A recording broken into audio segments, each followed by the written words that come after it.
What's up guys, I'm here at this new location where I'm installing the ATM now, and I followed up with this business for a year.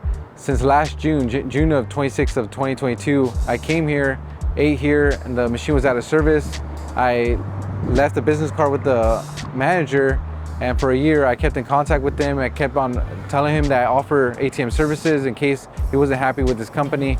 And finally, a year later, after following up, he said yes, and now I'm installing. So make sure you always follow up from previous times where you have stopped by locations, whether it's dropping off a business card, buying a water, buying a burger, hamburger, stopping by a motel just to say what's up to him. Make sure you're always following up, because you won't get that yes until you follow up.